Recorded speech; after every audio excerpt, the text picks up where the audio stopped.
I plan to give a presentation of the first 10 propositions in book one of the Ethics, paraphrasing the arguments as I understand them. And I would sort of plan to get through all this in maybe 45 minutes to an hour. Ask you to raise your hand if you want me to clarify something, but if you want to start a discussion, let's do that after I've finished talking. So all I have here is Curley's text with some reformatting. I've highlighted some parts in black, others in red, and there are a few passages in italics. That's my annotations. So what I'd like to do to begin with is skip right ahead to the scholium to proposition 10, just to show you what our destination is for today. So I'm going right to the end of the document. If you have the text in front of you, it's the scholium to proposition 10. I've highlighted the first sentence here.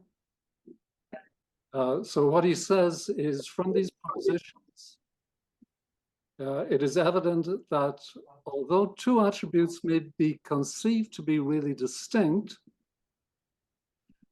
we still cannot infer from that they constitute two beings.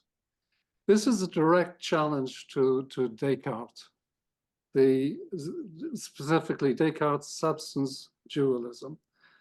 Okay, for Descartes, there are two types of substance, okay, the material and the immaterial, the natural world and the thinking thing in the sky, the traditional view of God. Spinoza sees things very differently. There is, for him, the natural world is causally closed. Okay, it's actually a substance as he defines it.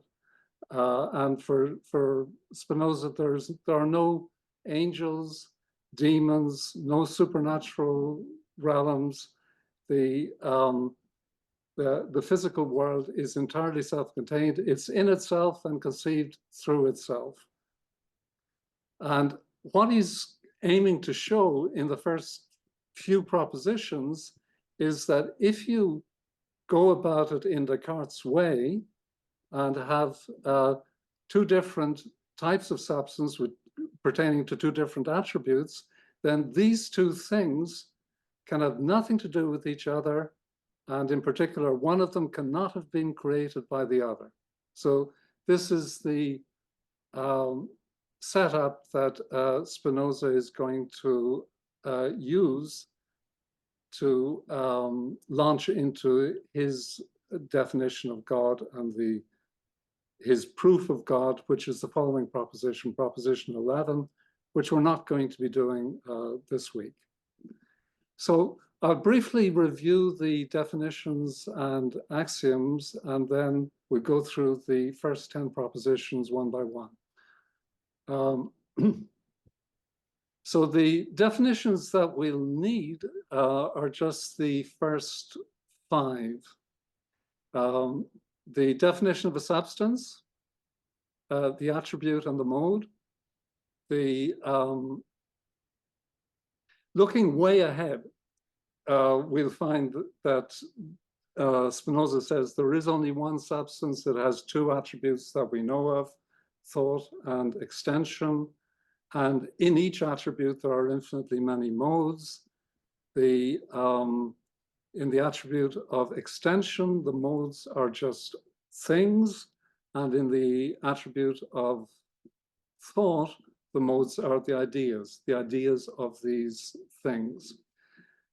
So we're going to need the second definition, because one of the propositions that Spinoza is going to do in this segment is he's going to prove that a substance is infinite in this sense here of the second definition.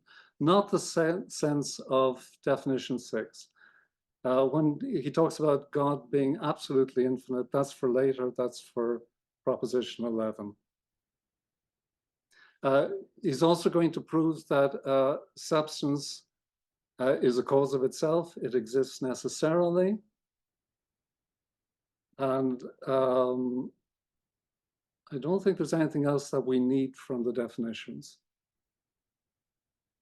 The axioms, we didn't cover those last day, but since the axioms are supposed to be self-evident truths, I'm just going to go through them quickly. The first one, A1 and A2, they're really just restatements of the definition of a substance and a mode. A substance is something that's in itself and conceived through itself. A mode or a modification of substance is something that is in a substance and has to be conceived through a substance. For the third axiom, this is important. It's the reason I've highlighted it in red. It's Spinoza's first statement of the principle of sufficient reason. Okay, the idea that every why question has an answer. Every effect has a cause. I say it's the first statement because there's another statement in the second proof of proposition 11, which shows that Spinoza has in mind a very strong version of this principle. I don't think it's the right moment to dive into that. We could do it in the discussion, or we could do it next time, depending on the interests of the group. A4, the knowledge of an effect depends on and involves the knowledge of its cause. This, although he doesn't say it here, this is Spinoza's notion of an adequate idea. An adequate idea of something involves an understanding of the cause of the something. Again, we'll come back to it later, but it's going to be so important that I'm highlighting it now. And I don't think it's an exaggeration to say that for Spinoza, causality is a logical relationship between, because it operates at the level of understanding the relation between things. He uses this term in common with one another in the proofs that we're going to encounter, which is why I've mentioned this here, that it's going to be important to note that if two things stand in a cause and effect relationship to each other, then they do indeed have something in common with each other. That's different from, say, Hume's conception of causality. The sixth axiom, a true idea must agree with its object. That's just the correspondence theory of truth. There's a subtle distinction between true ideas and adequate ideas, which we'll get to in due course. And the seventh axiom, if a thing can be conceived as not existing, its essence does not involve existence. So this is the business that God's essence entails existence, whereas our essence does not entail existence. It's, scholastic terminology. Okay, for the propositions then. The substance is prior to, in nature, to its affections. Well, that's just a matter of the definition. Remember that Spinoza uses the term affection, mode, and modification interchangeably. A mode or a modification of substance is Patrick, before you get off the end, can I just interject a question? Okay. So why is it not apparent that my existence entails essence? No, it's the other way around.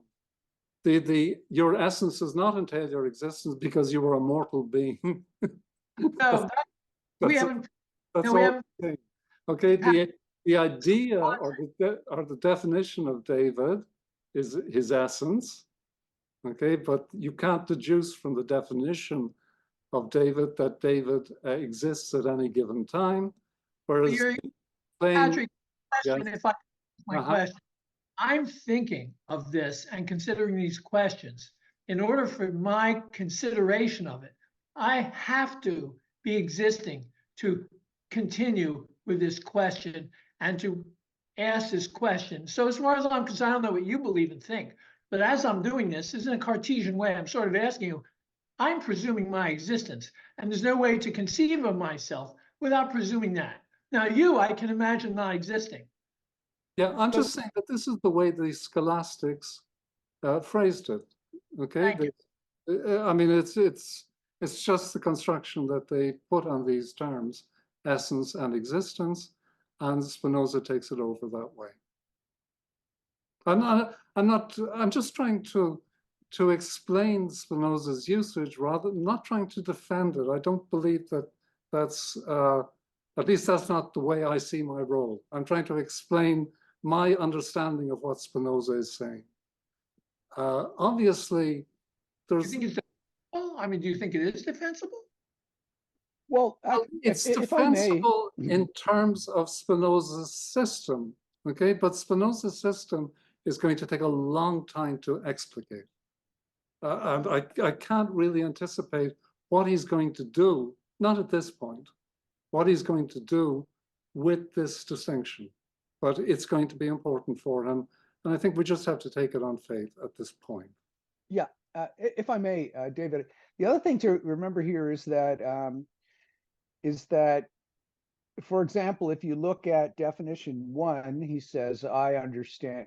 Could you scroll back very quickly to that, Patrick, to definition 1, so I make sure that I get it correct?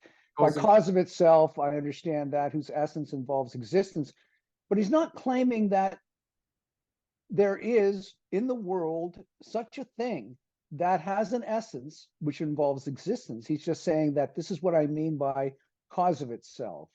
So the essence causes the existence of a thing. And then when you make when he talks about a limited being like yourself, he won't make the claim that he won't define a limited being as something that has existence as an essential attribute. That's something, he makes a distinction between the idea that he will eventually develop of God and yourself according to that criterion, at least that criterion, several others, right? But yeah, in fact, in proposition 7, this will be the first sort of run at the proof of the existence of God. We'll see how he uses these definitions of his cause of itself, necessary existence to well prove that every substance necessarily exists. We just have to see it worked out in the development of the propositions and the arguments that he's going to advance. It takes several readings to get, to assimilate all this. It can't be helped. So I'm just going to plow ahead with the propositions, and we'll return to. I was just saying one more thing. You are taking the definitions as we see them and the axioms as self-evident. And I'm just asking, are they self-evident? That's all I was asking. Thank you. Well, Spinoza's usage, okay. Spinoza's definitions, I would say, are stipulative definitions.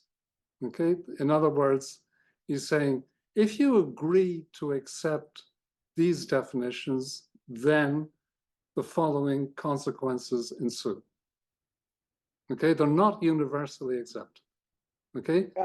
The other thing too is the traditional. Just let me explain that. The traditional definition of a substance, as I understand it, for the scholastics, is something that exists independently of anything else. Spinoza has added something to that definition. He says, not only does it exist in itself, but it is conceived through itself. He's actually anticipating the parallelism of the attributes of extension and thought. But this is his definition, and he's asking us to take his definition on board and then see if the consequences that he draws from these definitions are valid. Yeah, and just if I may quickly say, a definition doesn't require a proof or a demonstration. It is simply, as Patrick just said, it's just posited. This is my definition. Accept this for the time being, and eventually it will be put to use in a demonstration. And then you can check the validity of it, right? But in terms of a definition, definition doesn't require proof. Yeah, I think that's really important to understand what Spinoza thinks of when he defines things. When he defines something like virtue, his definition is that it's just strength or power. And then he goes on to prove a proposition like something like virtue is its own reward. I mean, within Spinoza's system, this is sort of trivial. Okay, if virtue is strength or power, then clearly it's its own reward.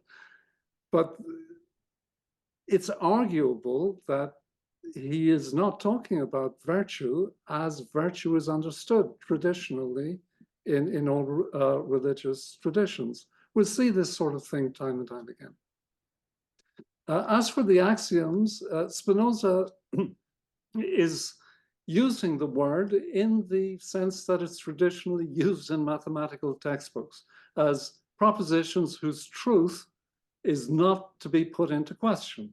Okay, for the purposes of his system, there is to be no dispute about the principle of sufficient reason, that every effect has a cause. But outside of his system, there's lots of debate about the scope of the principle of sufficient reason. But I think Spinoza is asking us just to take his definitions and axioms on board and then follow his line of argumentation and see if we agree with the consequences that he's going to draw from these bases. So yes, back to the very quickly. I don't think the axioms are difficult to accept. I think they're perfectly acceptable. They're not outrageous. Well, notions that you have. David asked me for my opinion of the status of the axioms, and that's the way I would answer David's question. Oh yeah, okay. I'm not reacting to what you've just said. I'm just saying, just in general, if I look at the axioms, they're perfectly acceptable. That's all I'm saying. Okay. So proposition 1 is a direct consequence of the definition of a mode and a substance. Proposition 2. Okay. I have to draw your attention to something here because Leibniz objected correctly to the proof of proposition 2. Okay, he's just appealing to the definition of a substance, and that's sufficient to prove the proposition as he has stated it if there is an extra implicit assumption, namely that a substance has only one attribute. What Leibniz pointed out was that this proof is actually, it misses a case where the substances have more than one attribute, and this, of course, is going to be important for Spinoza later. What Leibniz said was that, imagine you have two substances, one with attributes A and B, another with attributes A and C. Then those two substances are different, but they have something in common, namely the attribute A. So it seems that Spinoza was careless, okay, in the enunciation of the first few propositions. This quote here is taken from Curley. Spinoza is engaging implicitly with Descartes. And Descartes had this assumption that a substance has only one attribute. And Spinoza appears to have taken this assumption on board implicitly in the first 6 propositions, where he is directly engaging with Descartes and seeking to refute him. So there already is a problem with Spinoza's proofs. You can read more about this in footnote 8 of Curley's text. Okay, now remember what Spinoza is after here is to prove that if you conceive of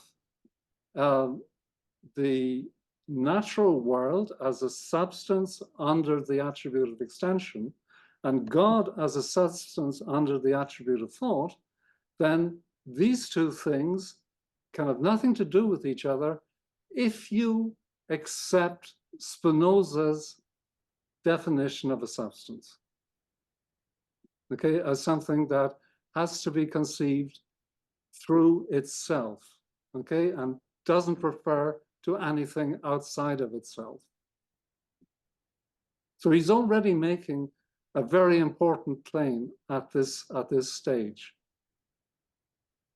Okay, implicitly, what he's saying is that on Descartes' view of the matter, you cannot say that the thinking thing, God, created the natural thing, the world, because these two substances can have nothing to do with each other, provided you accept Spinoza's conception of a substance as something that's entirely self-contained and whose conception refers to nothing outside of itself.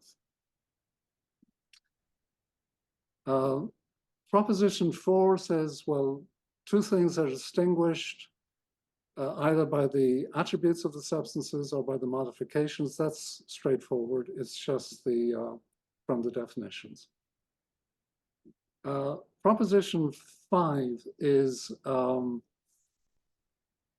this is I think the first sort of major innovation from Spinoza. He's saying that in nature there cannot be two or more substances of the same attribute. Remember, for Descartes, you had every individual body was a substance under the attribute of extension. Every mind was a substance under the attribute of thought. But what Spinoza is saying here is that there is only one substance under the attribute of extension, that is the whole of nature. There is only one substance under the attribute of thought, that is the mind of God.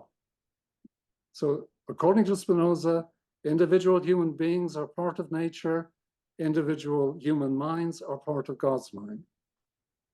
So, well, the proof, or my gloss on the proof, okay, is that, remember, the definition of an attribute is that it constitutes the essence of a substance. So if the hypothesis here, it holds, if two substances have the same attribute, then the conception of one involves the conception of the other. It's the same attribute. Okay?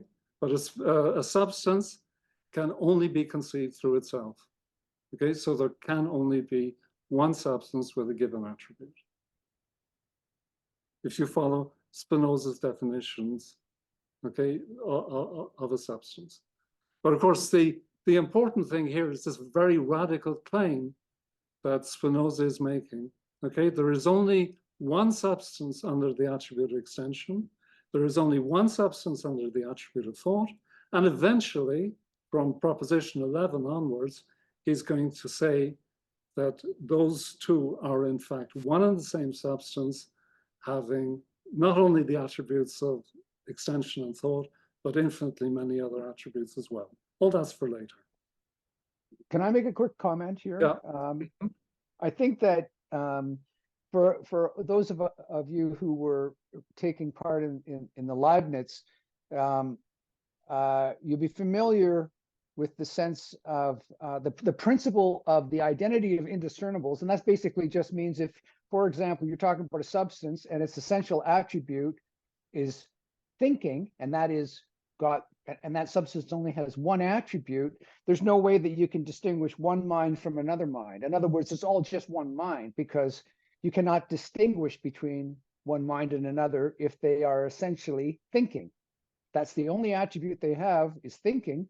Then how can you talk about two minds? It's all just one mind. So well, Spinoza would say that there were infinitely many modes in the attribute of thought. That yeah. those would be individual human minds, but only one substance, the mind of God. Okay, so we have a difference of opinion there, but I'm just going to let that go. okay, well, let's come back to it then in the discussion, if there's an issue here. Let me just continue with. Not on me. That's so disrespectful, bro. That's actually fucked up, bro. Like, do it into a fucking sheet or something, bro. Can we kill this guy? Good. Okay, so the You said so. Sorry, No. I just want to finish here with Proposition 6. His conclusion from this line of argumentation in Proposition 6 and the corollary, okay, is that one substance cannot be produced by another, cannot be caused by another. The natural world, which for Spinoza is a substance, okay, cannot have been created by a thinking substance existing outside of the natural world.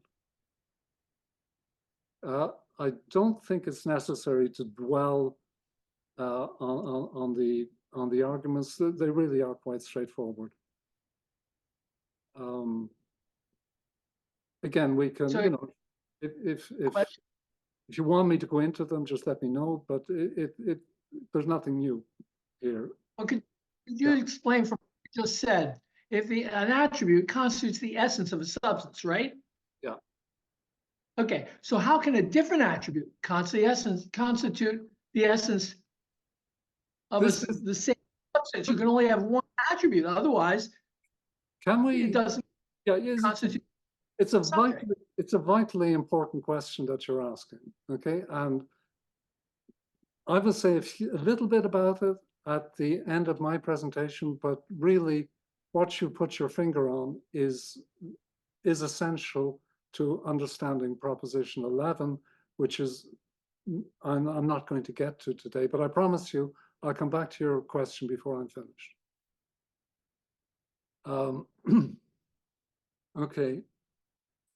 Okay, here we have the first version of, in Proposition 7, it's essentially the ontological argument. You know, this sort of argument that says that you can prove the existence of something just by appealing to the definition. He's going to do that here with substances. He says that it pertains to the nature of a substance to exist. Substances exist necessarily. Their essence entails existence. So by the corollary to Proposition 6, a substance cannot be produced by anything else. If it can't be produced by anything else, it must be the cause of itself. Maybe another way to see what he's getting at here is imagine, for the sake of argument, that the substance does not exist. If it doesn't exist, then there must be a sufficient reason for its non-existence, okay? Something outside of the substance, which accounts for the fact that the substance does not exist.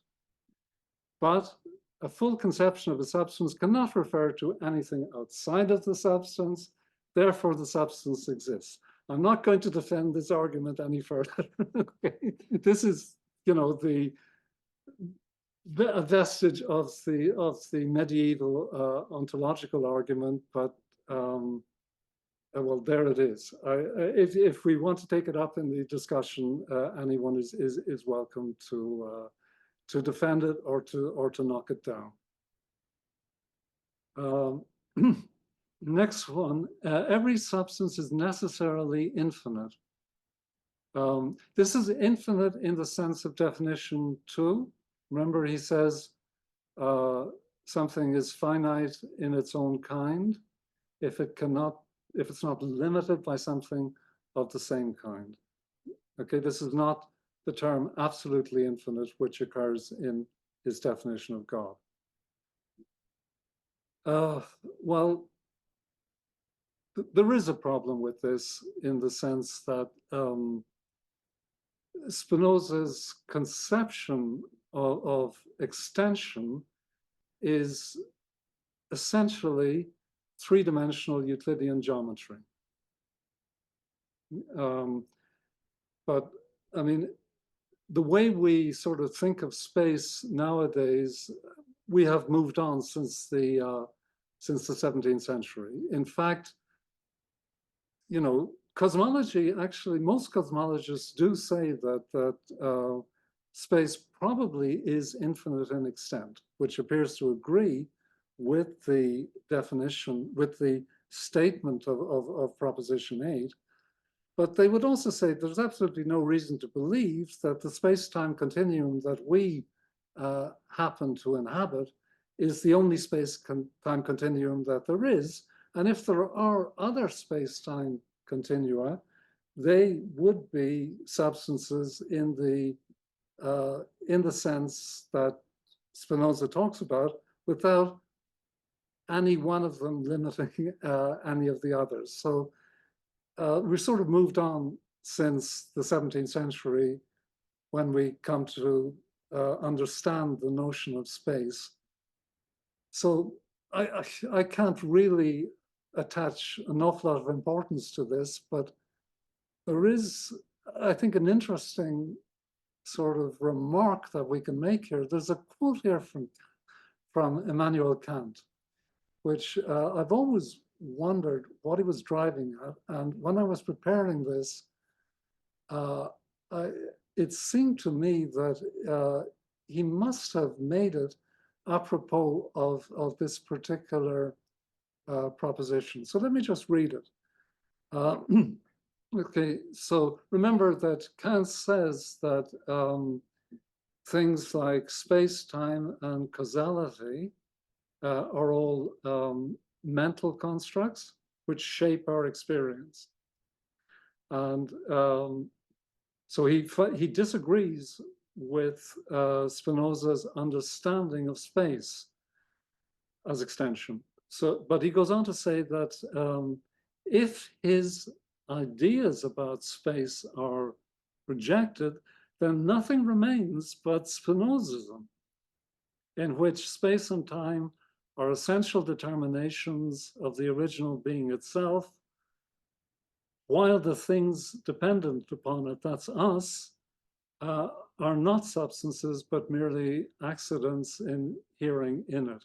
He seems to say that if Spinoza was right about space, then Kant's philosophy is wrong.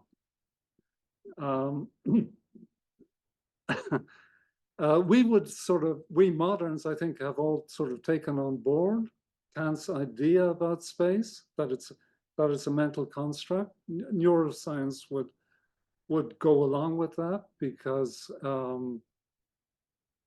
mean, space is something that we construct from two-dimensional images that are projected upside down on the retina.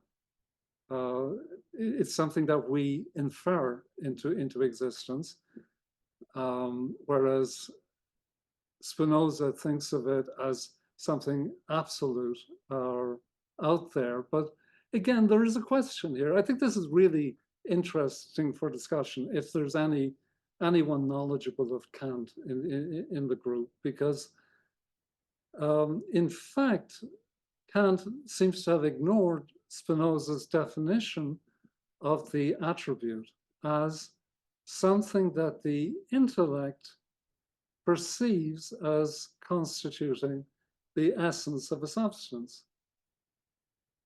Okay, I mean, the definition says that it's a mental construct. Okay, but it's sort of an open question of whether the intellect that's referred to here is the infinite intellect of God or just an ordinary human intellect. Any case, that's an aside, but I would say that Spinoza's retort to Kant would be that he doesn't accept Kant's noumenal world, the thing that supposedly exists outside of our experience and is inaccessible to our experience. Okay, moving on. There are a couple of scholia to Proposition 8. The first one I'm going to skip over because it seems to be just a wordplay. Spinoza hasn't actually defined this term absolute affirmation. Okay, so it's not. I don't think it's worth dwelling on this. Scholium 2. Well, he starts off by saying that the problem people have with Proposition 7, this is the proof that a substance necessarily exists. According to Spinoza, the problem is that they, here it is in red, they fictitiously ascribe to substances the beginning which they see that natural things have. They assume that the natural world must have been created in the same way that objects in the natural world must have been created, and that something outside of the substance, which is nature, must be responsible for the creation of the substance. So, of course, he deals with this at great length in the appendix to Book 1, and we'll come back to that in due course. This also, I think, can be read as a reference to the appendix. Okay, it's a screed where he attacks the anthropomorphic idea of God in the monotheistic religions. Okay, I think I've already adequately covered this.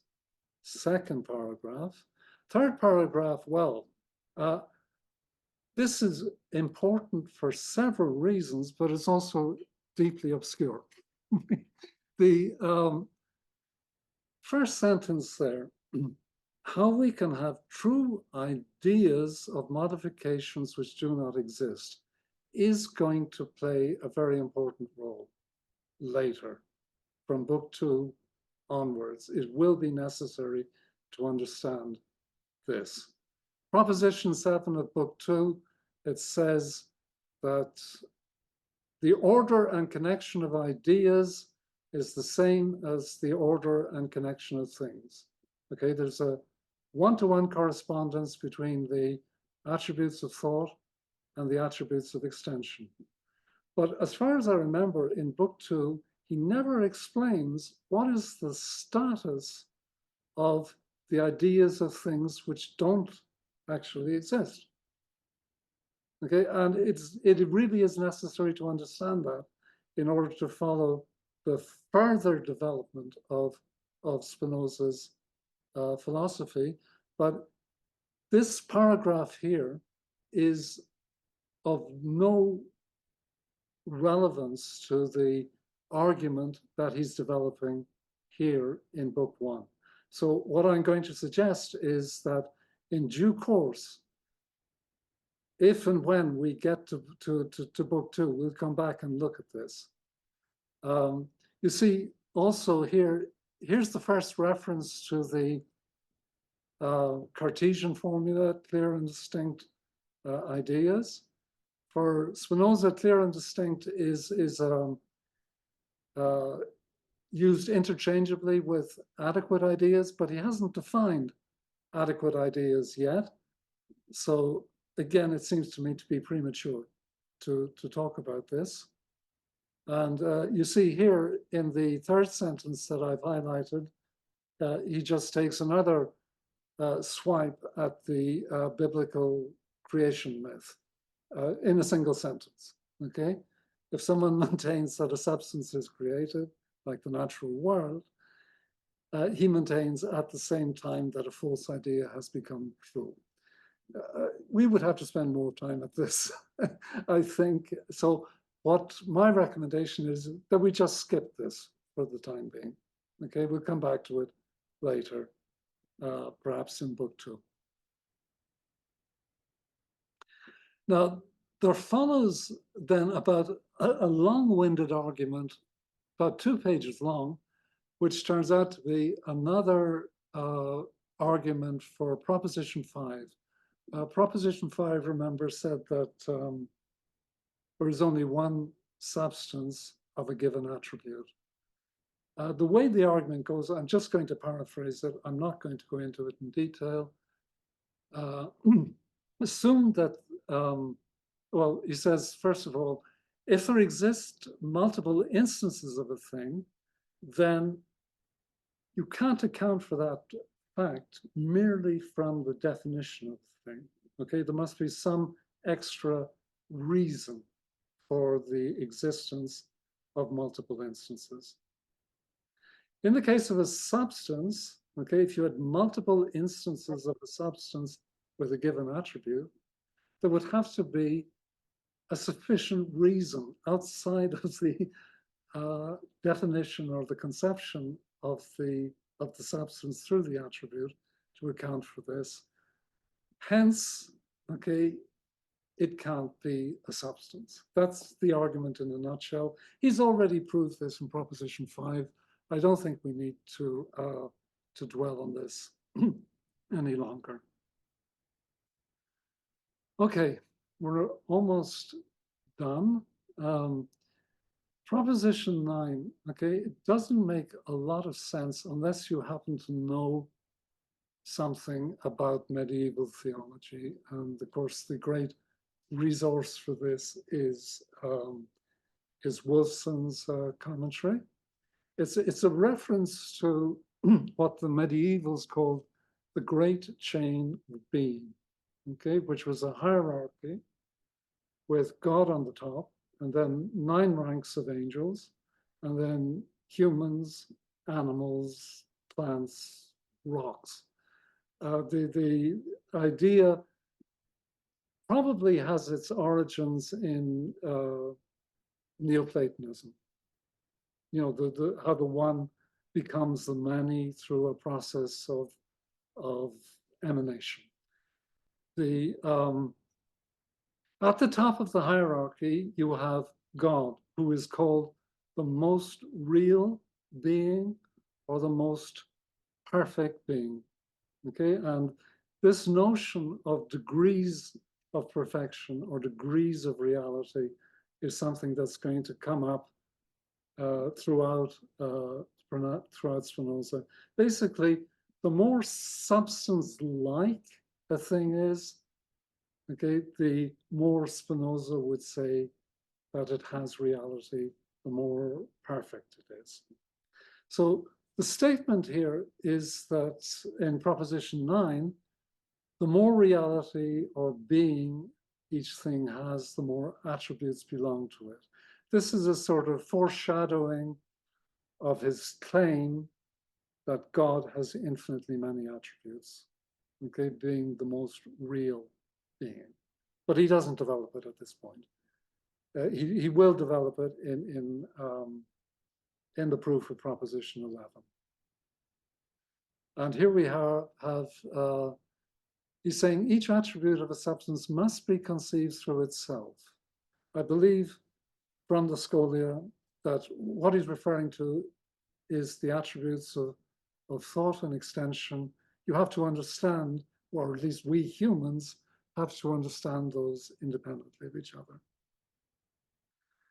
But what he's now, so what we've arrived at now is this is the destination, okay? The scholium to Proposition 10, which I pointed out as where we were headed. This is the platform which he's going to use to launch the proof of God as the existence of God as he defines it in Proposition 11, where he says that God is one substance having infinitely many attributes, among them the attributes of thought and extension. Okay, so David, I'm now coming back to your question. Okay, Spinoza is going to claim that, remember, by the definition of an attribute is that it constitutes the essence of a substance.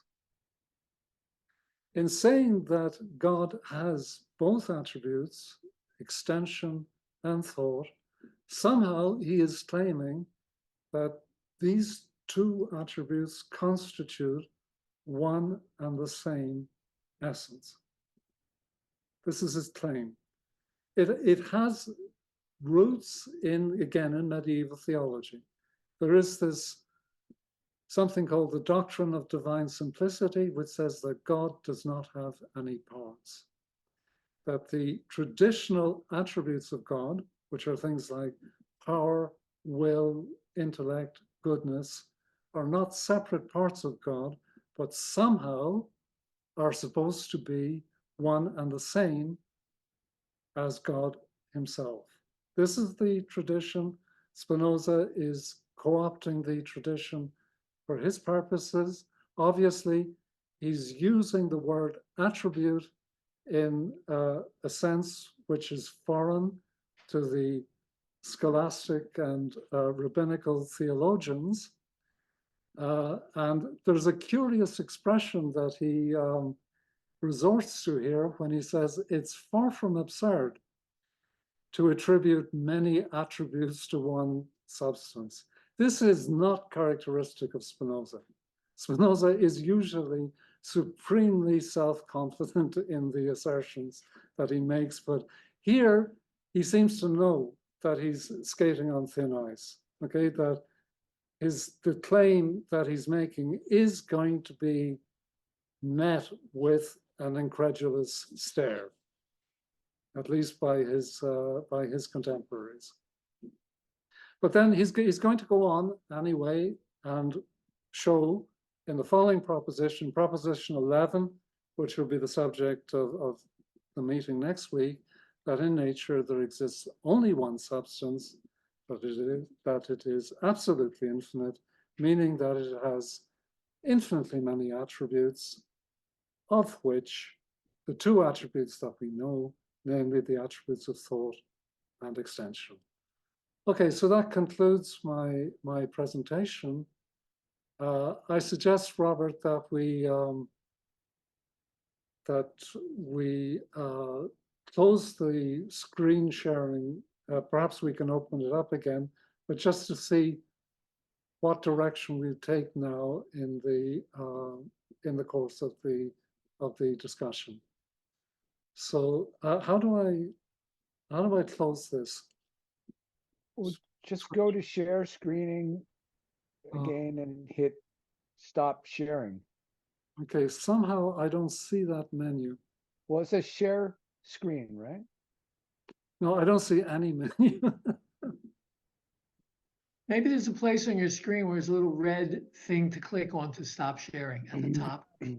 Press escape to start with. Okay, I see on top. Yeah, so I'll stop share. Good. Okay.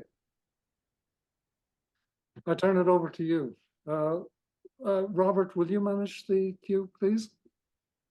Sure. Okay. Go ahead, Peter. Why'd my hand go down? What happened? Okay, sorry about that, David. We'll come back to you. Or no, go ahead. Peter has allowed you to go ahead. So, what right. what do you have to say?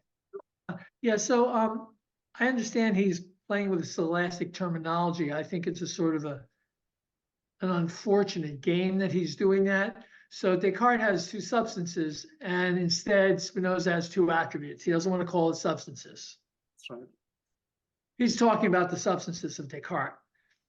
And why didn't he stick with the word and say what he's really, getting at, which is something is going to make these determinations that existence partakes of these two different ways of being expressed. okay, existence, the universe, world, God, is doing that. What are we getting additionally out of him for having grabbed those words?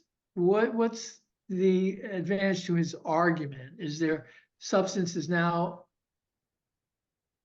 Well, the way I see it, the way Yeah. I see it is that Spinoza's agenda is to prove that there is only one thing. No, I would not say that. Just a sec, I would just not. let me finish. Okay, this is what Hume called Spinoza's hideous hypothesis. The reality, one reality, God. That's it. Yeah, Yes. there's only one thing, and if there is only one thing, it really doesn't matter what you call it. And in various places, Spinoza calls it God, nature, and substance, depending on what his rhetorical needs are in a given context. Now, somebody else will undoubtedly want to express a different view about that. Anyone? But we still have the Cartesian divide. Two things can't meet, and they're this, and they're separate, and there's no reconciliation. But because there's one real thing, they're I think by the real. you have to understand that Spinoza is the anti-Descartes. Okay, Spinoza. I think he is, but how? No, just a sec. Okay, the main agenda, as I see it in Book 1, is to take down Descartes' substance dualism. The main agenda in Book 2 is to take down Descartes' body-mind dualism. Descartes is a sort of, he runs all through the ethics. So he's the only philosopher that Spinoza refers to by name. And time again, you find him engaging with Descartes, especially in the preface to Book 5, which is a blistering attack on Descartes. Would somebody else like to take this on? Robert, I'm sure you're on the edge of your seat waiting. Yeah, I just think that the way that you're characterizing it, Patrick, is that, first of all, let me just say, I just want to make a couple of general statements, okay? When you talk about intellect perceiving distinct attributes of substance, right? And the implication is that the actual being of substance itself does not have at least two essential attributes which have no relations with one another. There's no cause and effect. They kind of, there's no essential relationship between them, but nevertheless, they constitute, in essence, a single substance, right? That is something that is, and I want to make it perfectly clear now, it makes it impossible to understand what Spinoza's project in general if you assume that this is a mere perception of the intellect. I believe that what Spinoza is doing is proving that we're talking about one substance with two contradictory essential attributes in the sense that they cannot affect one another, and yet nevertheless essentially constitute a single being. That's really important.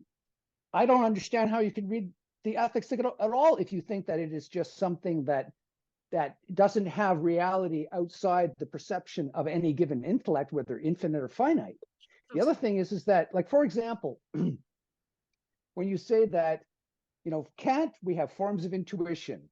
We have to employ the intuitional form of space and time in order to make any kind of sense of our experience, right? But that the forms of intuition of both space and time are something that's in our mind that don't have independent being in the world. But I think that is based on the assumption that you're basing that argument, or that you're saying, for example, that, well, now that we've read Kant, we understand that space and time are not things that have actual independent being in the world, but are things that are brought to the world through our minds, that we of necessity have to employ these intuitive forms in order to comprehend the world. And what I'm saying is that that's Kant's theory. For Spinoza, time and space have real being. They really have being, independent of any intellectual perception. And the other thing is that, wait, I'm not quite finished. Just in general, there's something that's very important, I think, that you have to recognize, is that I don't believe that all these things, every time you make mention of something traditional in the scholastic tradition, you know, this is an assumption that Spinoza has to make, or he has to take it for granted that God is a perfect unity and things like that. I don't think that Spinoza takes anything from the tradition for granted. I don't think that he is constrained in his argument. I think that he always is offering a proof, a demonstration. And the way that you can decide whether or not the single substance is a perfect unity or not, despite the variety of attributes, what you have to do is look at his arguments. Can he demonstrate rationally whether or not God is a single unity? And I believe he does do that. So anyway, that's all I have to say. I got a bit of a rant there, but I don't think that Spinoza is taking anything for granted, and he's certainly not. Sure, he uses some traditional terms, but he's not by any stretch of traditional thinker. He does much more than attack Descartes on the notion that there can be a multitude of substances, each with a primary attribute. He does much more than that. He says there is no creator God in relation to creation. He says that God is creation. Creation is God. That's overthrowing not just Descartes, the whole fucking world. Excuse my French. Anyway, I'm sorry again. I'm getting a little bit carried away here. So go ahead, Peter. I suppose I'm going to express my thoughts in a bit of metaphor. What do you get when you add 3 oranges to 2 apples? One could say one cannot, because they are different. I would argue you have 5 fruit. So in line relationship to how we take differentiation and find lower common denominators to them conceptually in regards to all the different various phenomena that we have. In the same way that red and blue are fundamentally different colors, we can acknowledge that to the depth of our being, but they are both yet equally colors. Yes, right? So whether or not you see the immaterial and the material, or heaven and earth, or any kind of fundamental dualism that you can imagine, believe, perceive. However, there is still that idea of, regardless of whether or not they connect, like a Y, there is still yet the root in which there is the fundamental common denominator, which may not be necessarily conceptualized, but yet is the root substance of which the attribute then complicates from its simple nature.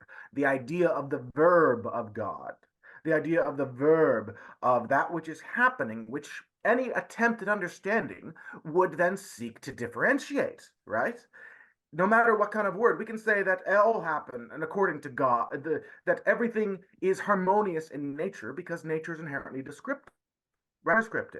If I tried to do something against nature, that would merely be nature expressing itself in a slightly different way, right?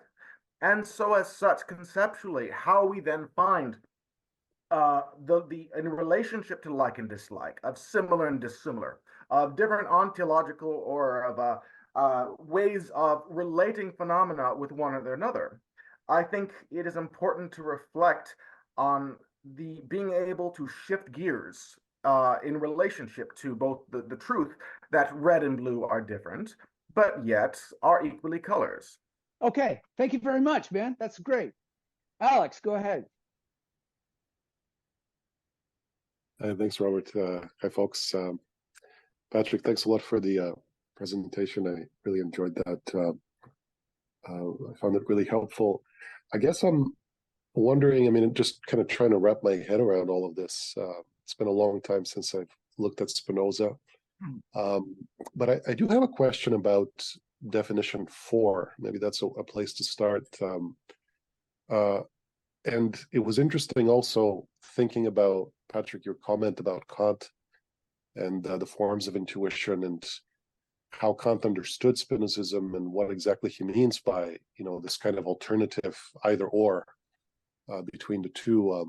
But what really strikes me in definition 4, he says, by attribute, I understand what the intellect perceives of a substance as constituting its essence.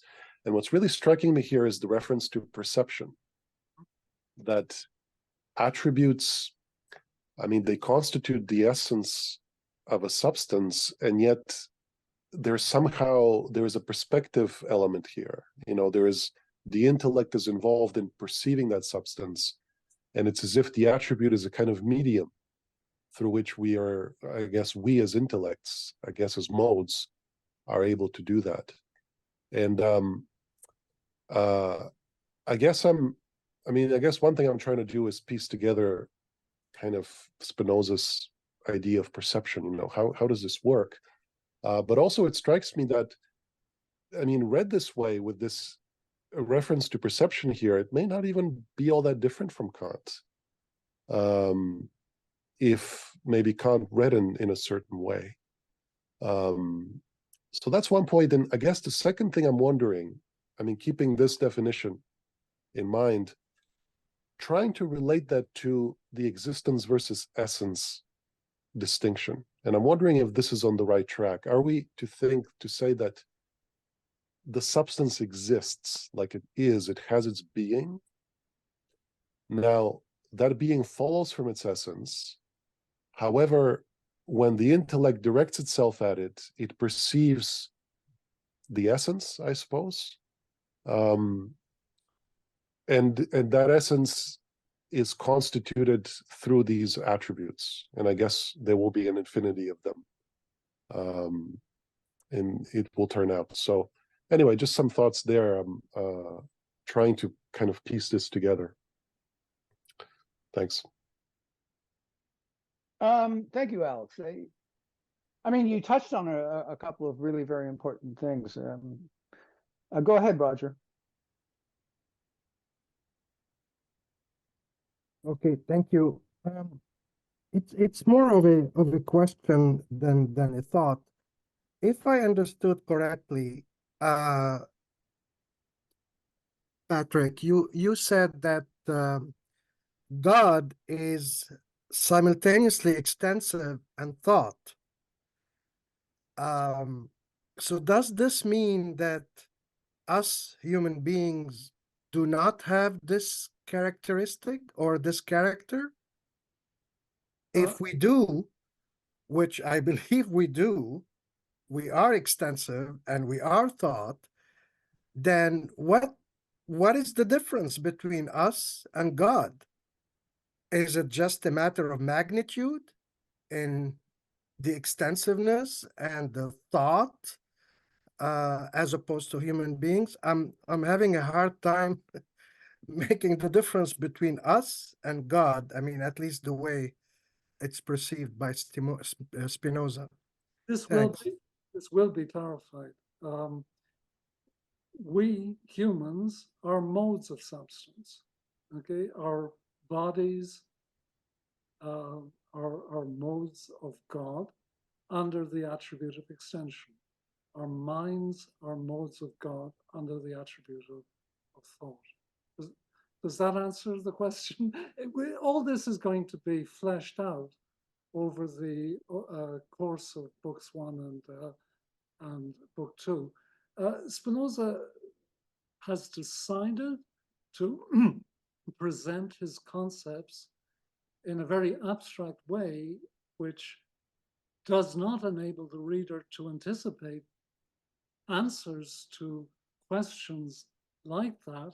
And there was a big debate at our meeting last week whether we should look ahead and anticipate what Spinoza is going to do with the concepts by providing, for example, answers to very natural questions like the one you've just asked. on the sort of material that I presented today, there is no answer to those questions, but it's very clear to someone who has read Spinoza before how Spinoza does in due course answer those questions. This is awfully reminiscent of what we saw with Leibniz. We are monads, so is God, but God is capabilities are infinitely more than ours. So is there a parallel then in this case between Absolutely, Spinoza absolutely. The difference is God is eternal, so he has, the essential attributes of extension and thinking are eternal, essential attributes that are eternal, so that time is not a question, whereas your mind and my mind and both our bodies are finite and temporal. So that's something else, as Patrick just said. You're going to discover quite clearly that he will arrive at that and deal with it explicitly, but at this point, he's concentrating on generating the grounds for a demonstration of these points that will follow in book 2, I believe. Yeah, book 2. So that you're absolutely correct there when you say that there is, well, listen, you're a mode of God. That's all you need to know right now. One last quick question, if you don't mind. Can you explicit the difference between attribute and mode? So is a modes are different, can be different shades of one attribute. Can you give me an example or try to substantiate a little bit the difference between attribute and mode? Could I just answer that? Sure, because sure. it really we do need to get this straight. The hierarchy is substance, attribute, mode. Okay, an attribute has this peculiar definition that it's how the mind perceives that which constitutes the essence of a substance. And then the modes or modifications or affections of a substance are the concrete manifestations of the substance. Under the attribute of thought, they are ideas. Under the attribute of extension, they are physical bodies.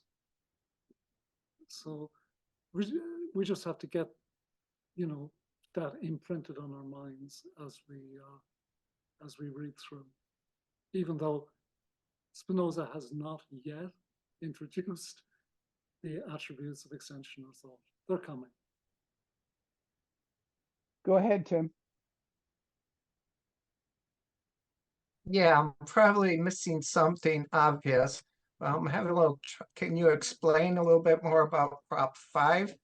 I have in my notes that it's where he's saying there cannot be in the universe 2 substances having the same nature or attribute. Aren't there, infinite modes of substances with the same attribute? Yeah, Oh, yeah. Oh, yeah. What he's saying is there is only one substance, but infinitely many modes having the attribute of extension. The substance is the natural world, and the modes are the objects, what we think of as things in the natural world. So infinitely many modes, one substance under the attribute of extension, and the same thing under the attribute of thought. Okay, one substance, the mind of God, infinitely many modes, namely the ideas. Yeah, and specifically, they are the ideas of the objects in the physical world. Yeah, just very quickly, like if you think of, let's just say that we all know now that God is a single substance and one of his essential attributes is thinking.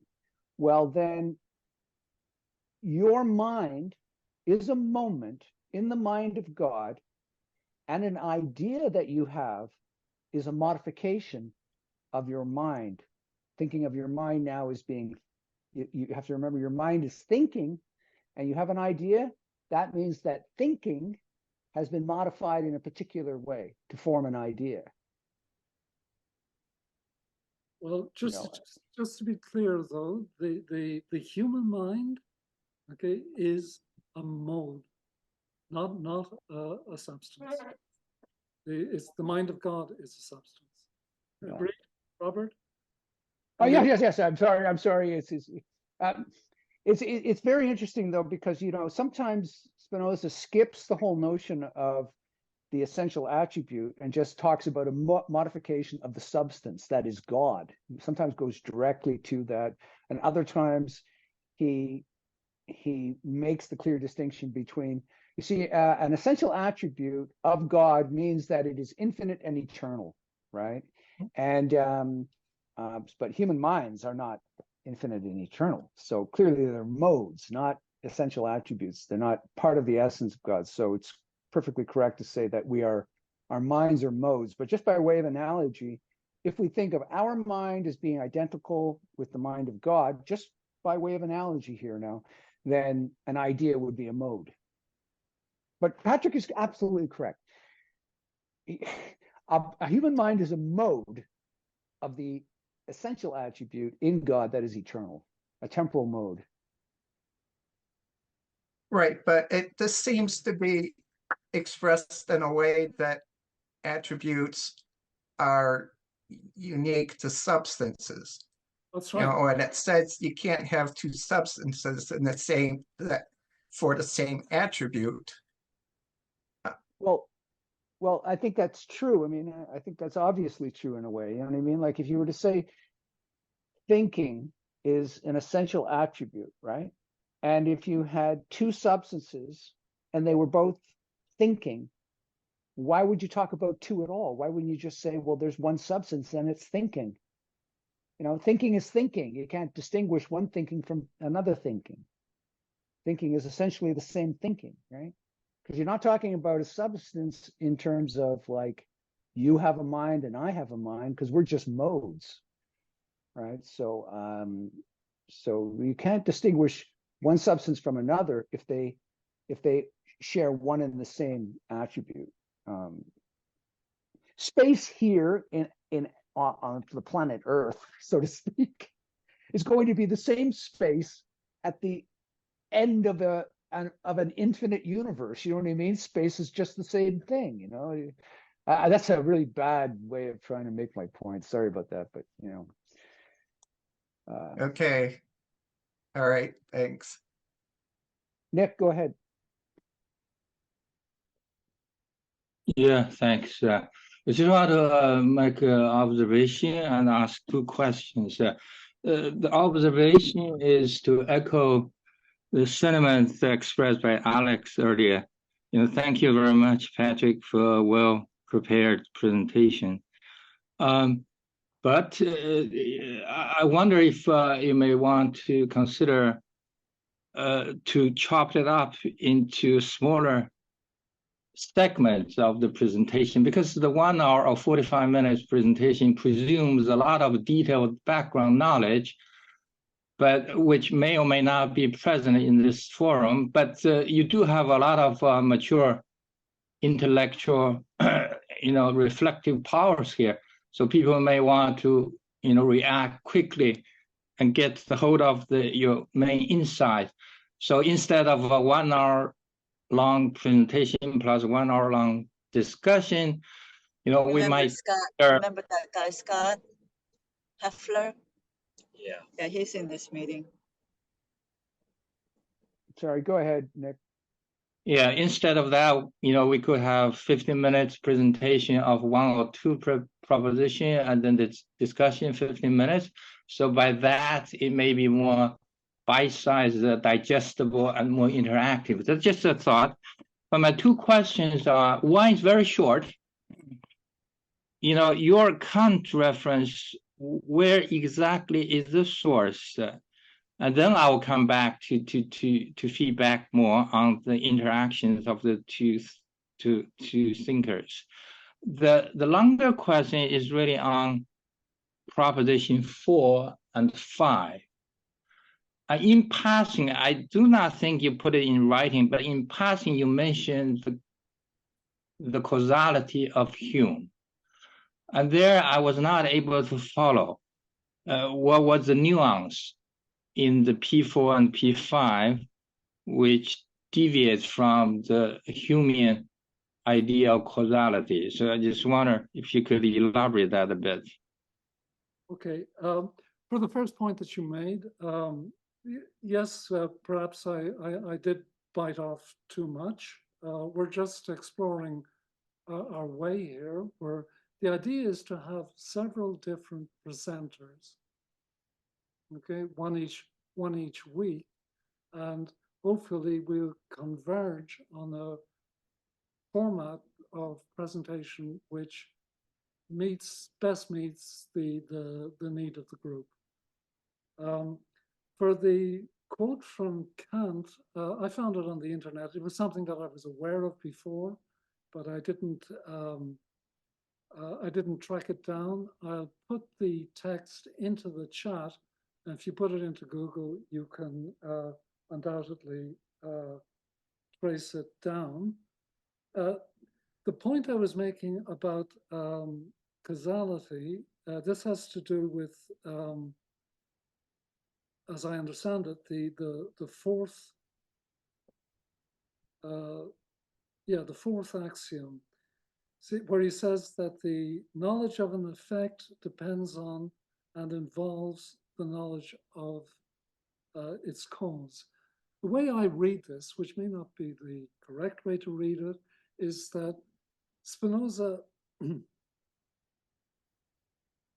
time and time again, he switches from the attribute of extension to the attribute of thought. Often in the course of a single argument, he starts talking about things, and then he changes to talking about the conception of things, okay? So he's moving from one attribute to the other, and he's saying that causality is something that is to be known or understood through the intellect, rather than a physical relationship between events. Hume's objection to causality, as I remember it, is that Hume said something like, all we actually observe in the physics is a conjuncture between two events, and we impose on that a relation of causality which isn't actually there. But Spinoza, as I understand it, what he's saying is that causal relations understood under the attribute of thought are logical relations between things and events. Okay, perhaps I shouldn't have bothered to mention that. It's just my reading of the difference between Hume and Spinoza on the matter of causality. I may have just caused more confusion than illumination by mentioning that. Does that answer you, Nick? Yeah, it does. Thank you. Okay, I'll find that quote and I'll put it into the chat, and anyone who's interested can track it down with Google. Yeah, the reason for me to ask that question was because I'm also in another meetup reading the critique of pure reason. So I was just wondering whether that was a context in which Kant referred to Spinozalism. Yeah, I haven't read Kant, but I was aware of this quote, and it just occurred to me while I was preparing the proposition that possibly Kant made this comment apropos of Proposition 8. I have no idea whether that is actually the case. But in any case, I'll put that quote into the chat. Go ahead, James. Yeah, I want to ask a question about perception. So you have these modes which are derived from the attributes and the substance. So the one substance and that when it comes to perception, how does the mind interact with the world? Like does the mind perceive phenomenon in the world? But the phenomenon is still part of the substance, right? So it's really, the mind is really just when it comes to interaction with the world, it's really just interacting with itself, right? In a sense. Yeah, the mind, if you look at the mind and thoughts and perceptions all under the attribute of thinking, it is completely self-sufficient. Exactly right. Thinking never gets to extension, never reaches the world of extension. And that would mean the entire realm of nature, right? Everything that is extended, Sure, right. And so, yeah, the mind can't get to the world of what we would refer to as the physical world, the world of physics. It's just, so it's doing its own thing, but right. it's also embedded. It's in substance, the same Exactly. way that extension is in substance. So, of necessity, everything that transpires in the substance under the attribute of extension is simultaneously transpiring under the attribute of thinking. Right. In thought, there's no escape. You can't get around it. Right. Right. And so if I'm I'm looking at a tree, and instead of the tree being an object out there in the world, I could say that I am the tree, right? Yeah, you could. I am the tree. Basically, on a surface level, we seem to be two separate, beings, right? The tree and me. But ultimately, it is that we are one. We are the same substance, right? Ultimately, yeah. Right. Ultimately. Sure. But two radically different modes, right? But the same substance. Exactly. Saying though that you, not that you are the tree, that you and the tree are part of one substance. Yeah, it's the same. That's what I meant. We're part of one world, right? We're part of the same world of substance. Yeah. Yeah. So yeah, my question would be, so if the mind or intellect has no contact with the natural world per se, then where does the notion of space and the notion of extension come from? Because it has no experience of that. Very good question. Well beyond my capacity to answer. I really don't. Skip to the end. I'm just curious where does the idea come from? If there's no contact with the physical world that expresses that to the mind, the intellect can't interact physically. Do we have any? It's a hard question to answer. It's a synthetic a priori judgment, but I'm not going to explain what that is because I don't know enough. I know what that is, but you have to have experience for that. So that's taken care of because the mind does interact with the numinal. According David, a priori, it's a synthetic a priori judgment, according to Kant. But I mean, I'm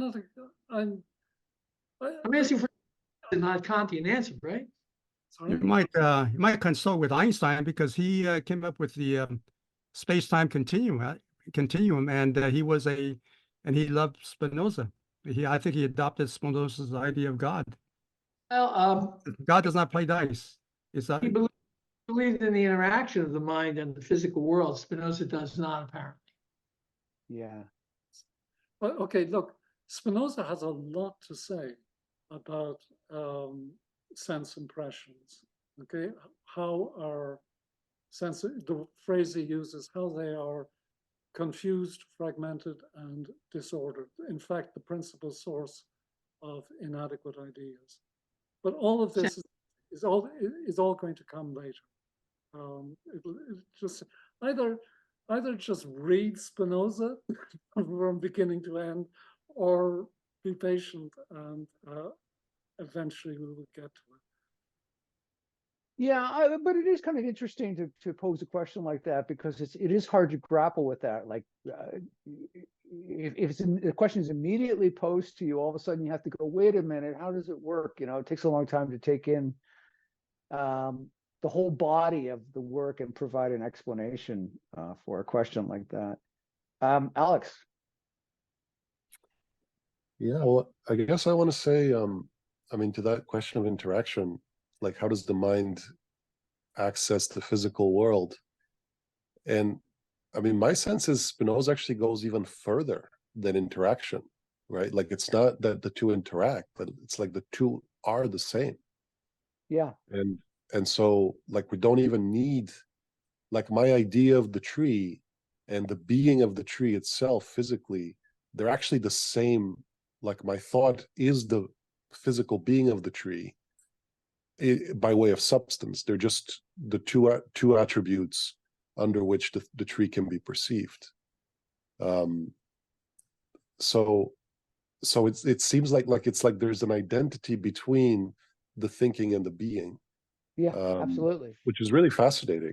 And it's really, I mean, it's a really hard, I guess what I'm trying to wrap my head around this, like it's striking me how actually immersed we are. I mean, maybe I am at least, in a kind of dualistic idea. Like my sense is I've got my thoughts in my head and there are things out there, and somehow, you know, I perceive them and all of those questions come up that we don't even really bother about. But to think of things in the Spinozan way is really, I mean, it's kind of radical, right? It's not like an everyday, at least at least to my mind. It's no, not, there's no question it's radical. Yeah. There's no question it's radical. Alex, that also brings up the issue of how can I be wrong and my perception of the tree not correspond to the actual apparent being of the tree, if it's the being of the tree, if my concept and my Absolutely. intellect. Yeah, that's another real. Could I just add a nuance there to what Alex and David were saying? This is where what Spinoza calls the distinction he makes between adequate and inadequate ideas becomes very important. By default, most of our ideas are inadequate and many of our perceptions are erroneous. Spinoza claims we are also capable of having adequate ideas, which leads to correct perception. All this is going to be developed much later. Yeah, just very quickly, when he uses the expression adequate, it's funny to use. We normally think of adequate as being, well, that'll do, you know, that's good enough. But for Spinoza, adequate actually means perfect, a perfect veridical relation between the idea and the object. So it's complete. Bill. Bill? Thanks. I'd like to chime in on Alex's point about the being of the tree on one hand and the cognitive registering and experience of the tree on the other hand being the same thing. Sure. For Spinoza. And there is now a neuroscience explanation for this phenomenon, which is an explanation which did not exist in Spinoza's time, but the property of human cognition, which the neuroscientists have now explained was a property of human cognition which existed in Spinoza's time and for many centuries and millennia before that. So this property of human cognition could explain why Spinoza said the being of the tree and the mental experience of the tree are the same thing. Okay, so here's the property of cognition I'm referring to. So the neuroscientists asked two sets of people to follow the following protocol. One set was Buddhist meditators who had been doing Buddhist meditation. I think they were monks, Buddhist monks, had been doing Buddhist meditation for, you know, decades. The other set of people were nuns of some religion, some deistic religion, who had also been doing prayer and meditation for decades.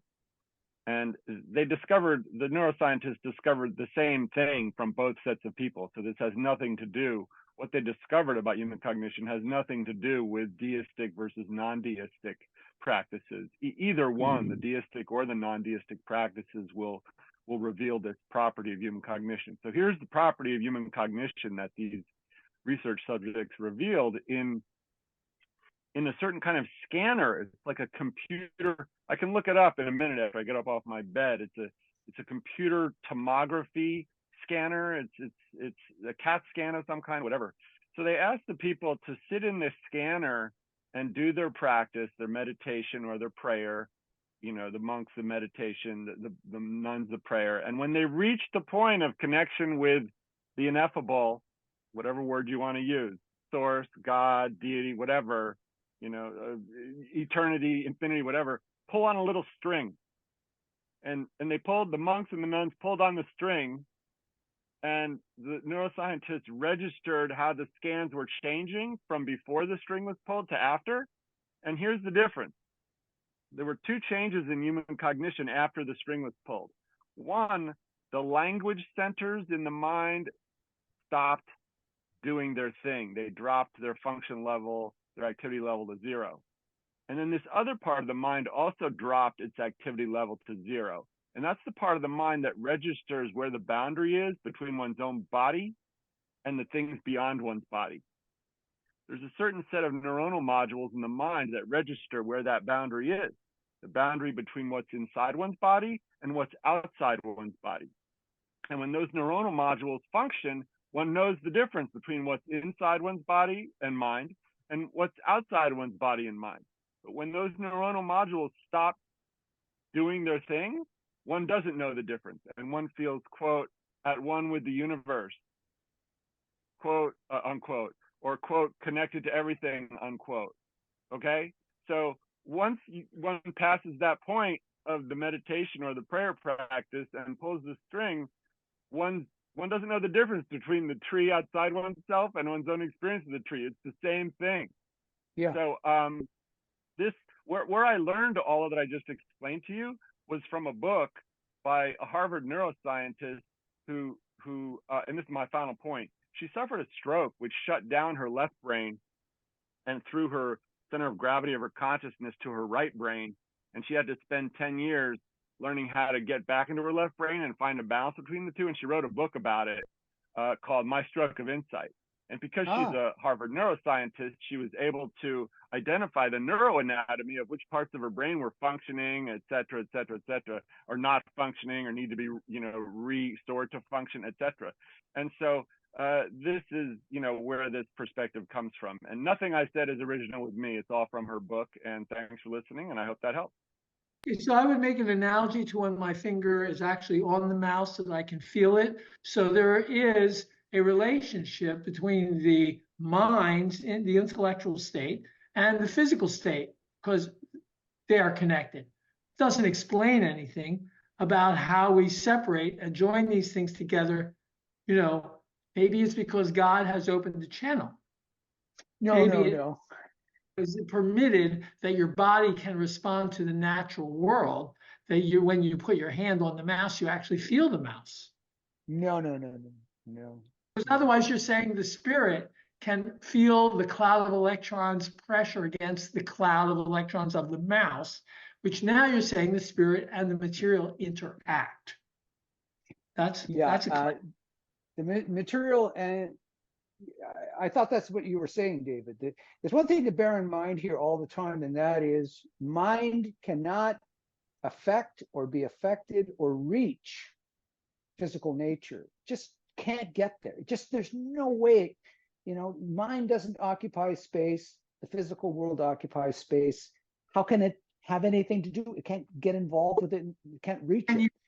When you move your hand, where your spirit goes, move the hand, and it moves the hand.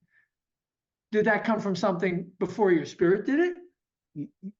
Yes, but that's getting so far ahead that it's almost impossible to talk about. But the way that the way to understand it is to continue to read Spinoza, because I'm telling you, anything that I could say now just wouldn't really make any good sense. But there's the one substance. Everything that happens is happening with the one substance. Your body is a mode of the one substance. And that substance also has another essential attribute, which is your mind. Everything that happens with the one substance is also happening in the realm of thought. So they're perfectly consistent with one another between the two attributes because it's one substance, right? But like the Leibnizian monads, they are already pre-cooled. Well, okay. In the Leibniz world, there is no physical world, right? There is no physical world. So in Spinoza, there definitely is a physical. There is extended space and extended substance, extended objects and material objects, and purely intellectual. It has to be perceived and conceived. yeah, like in Leibniz, there's no world outside of our minds. But anyway, go ahead, Alex. Yeah, thanks, Rob. Well, I was really curious, just checking, and I think Peter has left. I think it was Peter who talked about this kind of common root between these two attributes. And I guess one of my questions was, and this maybe is to come later, it will be revealed in the book, but I guess putting it out there, if it seems to me that the two attributes, extension versus mind, roughly correspond to what we get in through the senses versus what we get in through, or what we understand with our conceptual, with our intellect. And I also seem to remember, and I think part of, everything, much of what we're talking about is kind of getting down to this notion of this root. Where do those two attributes originate from, and what is that common source? How do we think about that? Because obviously it would seem that just talking about an extended thing or just talking about an idea won't quite get us to that common source, right? This may be what the religious the monks and the nuns experienced, like the suspension of language, but also maybe even extension with those, the brain kind of shutting off in those areas. And then what's left, right? And I wonder if maybe here we're bordering on something kind of quasi-mystical. And I also remember from reading this a long time ago that there is something Spinoza will call the third kind of knowledge. And again, this is anticipating, right? We haven't talked about this, but I wonder if that's where we're kind of headed with this discussion.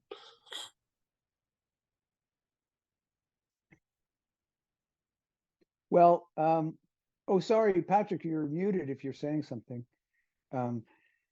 There is a question here whether Spinoza is an arch rationalist or a mystic. Opinions differ on this, and also a question of whether Spinoza's intuition of oneness came before he wrote his philosophy, or whether it's a consequence of his metaphysics. And I don't think there are any definitive answers to either of those questions. Yeah, but anyway, in response to Alex, what they have in common, what thought and extension, what passes for everything under the realm of what we understand by modern physics, right? Which is just about everything. What thought and the realm of physics have in common is the one substance. Nothing can happen in the physical realm that isn't happening in the realm of thought, in the realm of thinking, simultaneously, because it's happening to one thing, and that's substance. The one substance.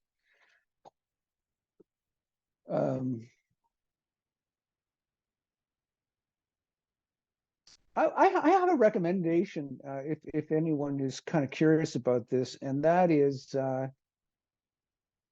is read the definitions and the axioms and the first propositions all over again. And don't think of them in terms of, this is something that I really object to, and that is the notion that, we can just take it for granted that Spinoza thinks of the single substance that he refers to as God as being a perfect unity because that was traditional. I don't think that that is a correct way of approaching Spinoza. I think that the ethics is self-sufficient. In other words, it is sufficient unto itself. It doesn't rely on anything that is part of the tradition apart from terminology. And the other thing is that I don't believe that he feels constrained by any traditional notion of anything at all.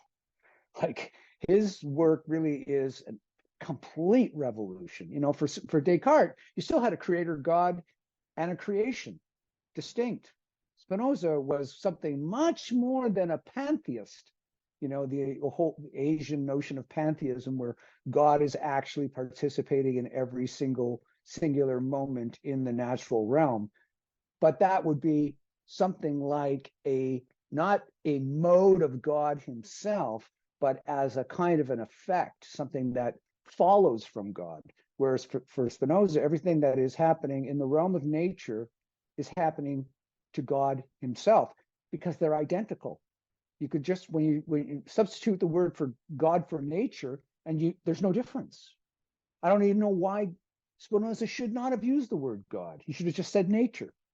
Then he wouldn't have had all these problems, you know, because people misunderstand it. And there's no creation distinction at all in Spinoza. So, so I would recommend that everyone just read all these things all over again and ask whether or not he's providing valid propositions, whether they're logically true. And if they're logically true, then obviously it naturally follows that they are necessarily true. So that's, I'm sorry I got a little bit heated about that earlier, but I don't think that you get anywhere with Spinoza unless you ask yourself, has he proved it according to just your ordinary sense of rationality? You know, is it a logical proof? Is it a valid proof? And so what else? What else do you want to add to our conversation now, Patrick? Well, I would say of the topics that I covered, the one I skipped over for lack of time was the principle of sufficient reason. Okay, which if I had time, I would have said a lot more about that. And I think it's going to play such an important role in the development of specifically of book one, that we probably will want to devote some time to that topic in its own right. Yeah. Just very quickly, I think that if you understand the principle of sufficient reason, you'll just immediately accept it as being true. You know, it's not an esoteric notion. It requires no faith. It's just obviously and certainly true. I suggest that you make that case to us. Okay. Okay. You will get some pushback, if only from me. Okay. At some future meeting. So there is this, there's a very good reference on the webpage, the essay by Michael Della Rocca on the principle of sufficient reason, which makes the strongest case that I know of for a thoroughgoing version. Let me just make the point, there are degrees of this. There's a sort of weak version that says for the existence of any given thing, there is a sufficient reason or an adequate explanation. And I think Thomas Aquinas would have accepted that. But Spinoza is going to use a much stronger version, which says that for any given state of affairs, there is a sufficient reason or an adequate explanation. So the consequences of that are enormous. I mean, it implies that not only does a given thing that exists, not only is there a reason why it exists, but there is a reason why it is exactly the way it is. And it could not be other than the way it is. And in the case of something that doesn't exist, there's a reason why it doesn't exist. Okay, so for Spinoza, as a result of his adherence to the principle of sufficient reason, he concludes, I'm saying this in my own language rather than his, but he concludes that everything that is possible is actual. Everything that is actual is necessary. This is known in philosophy as modal collapse. There is no longer any space between what is possible and what is necessary. And this is extremely radical. There is no other philosopher, I mean, for my money, that is what is extraordinary about Spinoza's metaphysics. Yeah, yeah. Everything that is the case is necessarily the case. And if it's not the case, it's impossible that it could have been. There's no way that it could have been. That's just one part of it. And then the other part of it is that everything that is possible must actually be. Yeah. It really is fabulous. There's no everything that is possible is actual. Everything that is actual is necessary. Ergo, everything that is possible is necessary. There is no space between the two. And philosophers call this modal collapse. The whole of modal metaphysics is taken off the table, possible world. Yeah. So there's a good essay by Michael Della Rocca on the principle of sufficient reason. And then, of course, there is his book, the Spinoza, simply called Spinoza, which reads the whole of the ethics through the lens of the principle of sufficient reason. So that's a topic that, you know, I would have liked to talk about, but it seemed to me to be much too big to touch in passing. Yeah. James? Yeah, I just want to ask, did Spinoza mention Duns Scotus? Because this idea of, you know, that there is no transcendent, you know, notion of a God, right? Or nature is not transcendent. It's an immanent. And I think, you know, Duns Scotus was one who came up with this idea of univocity and you know, and immanence. Yeah. I don't know. I can't answer that. I don't know Duns Scotus. I just know that it's not a radically. It's not. It's something that is basically assumed. You know, for example, in the case of Plotinus, the world emanating from the one. I think that, you know, the case can be made that everything that unfolds from the one unfolds of necessity. But okay, the short answer is I don't know Duns Scotus well enough to talk about whether or not, you know, a radical view of the world as being, you know, the Stoics. I think that the Stoics were some of the first people who suggested that there is nothing that can happen accidentally in the world, that everything unfolds of necessity. But I'm just dabbling here. Sorry. Go ahead, Alex. Thanks, Rob. I had a question about that, Patrick, the notion of modal collapse that you just mentioned.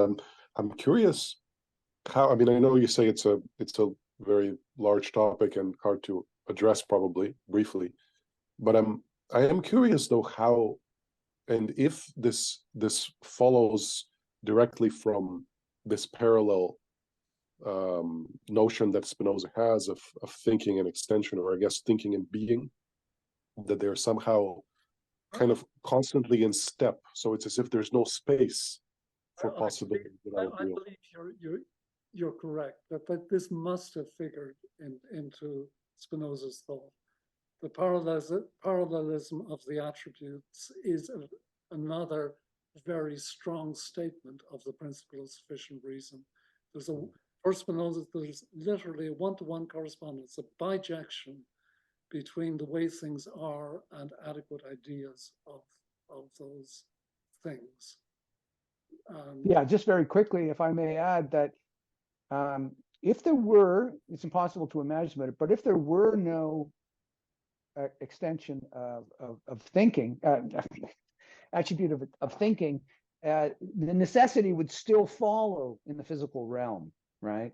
Despite the fact that what Patrick has just said is quite true, that a logical proof is a proof of necessity, right? It's like a necessary truth, right? And so if it's a necessary truth, then there's obviously in parallel with the physical realm, things that are unfolding in the physical realm are unfolding of a necessity. So, you know, cause and effect are conceptions, but they're also actualities in being, right?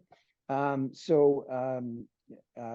nevertheless, if there was no thinking, if we could imagine a world where there were no minds, the world in the physical realm would still unfold of necessity. It would. I'm not sure, Robert. I think many people would contest that and say that necessity is a property of logical propositions.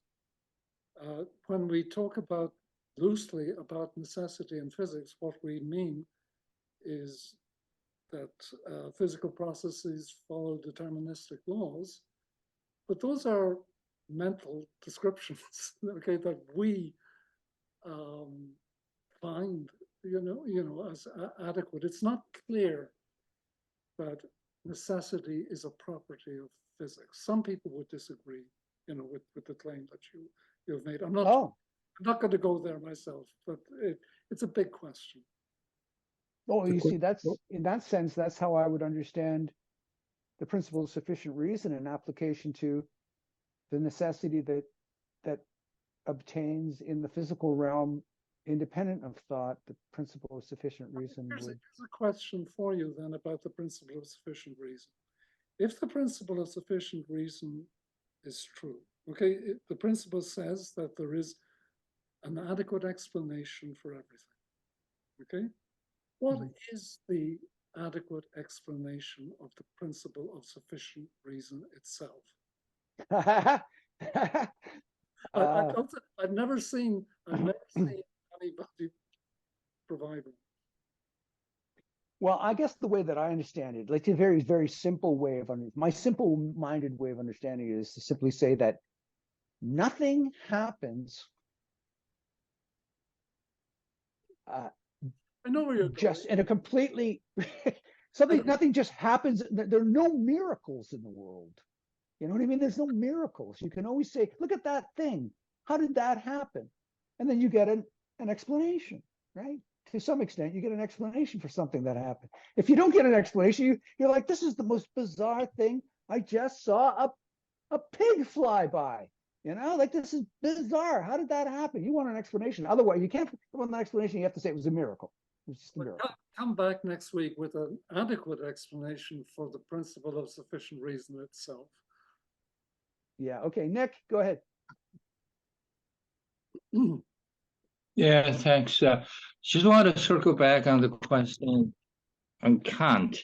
Thank you very much, Patrick, for that quote in the chat. So I looked up, it actually was in the Critique of Practical Reason. It's a very important passage because Kant himself highlighted that passage in his own preface. But it's the end of the book one on analytics. So the context of the discussion was free will. How Kant could reject Spinoza's fatalism because of his metaphysical formulation of single substance, which would lead to the fatalism, determinism. So Kant was trying to restore free will And so is that the context in which he sort of pushed back on Spinoza's formulation, and therefore you fault there. So that was very interesting. My question, however, is that in the quote or your own comment, you mentioned Spinoza's notion of space is Newtonian. So my question is, because Spinoza died before Newton published his major work, so could we understand that Spinoza actually anticipated Newton's formulation of space? Well, I would say that 17th century scientists from Galileo, Kepler, Copernicus would have all shared the same notion of space, the one which Newton formalized as absolute space. The sort of background stuff where things happen, which is independent of its contents, and is sort of perfectly described by Euclidean, three-dimensional Euclidean geometry. That's the way everyone thought about space until the 19th century, including Kant. Kant said that Euclidean, my understanding, is that Euclidean geometry was an intuition of the human mind, which shaped our experience of events in our world. So everyone had this idea of space until Riemannian geometry in the mid-19th century, and then that eventually led to, well, I suppose the first thing was non-Euclidean geometry in the early 19th century, then Riemannian geometry at the end of the 19th century, and then of course relativity, which completely exploded our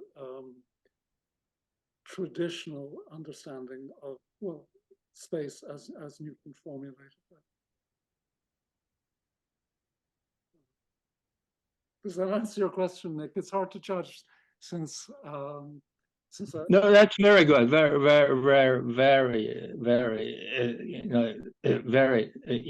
incisive. Thank you.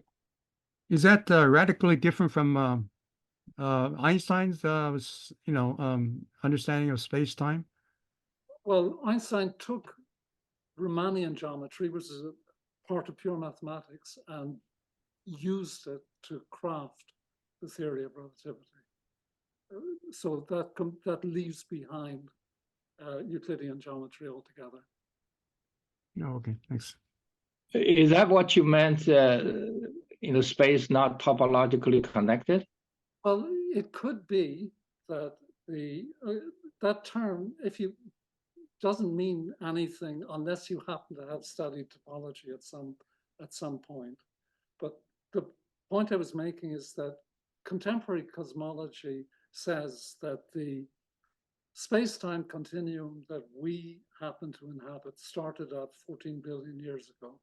But there's no reason to believe that there are not other space-time continua which are completely inaccessible to us.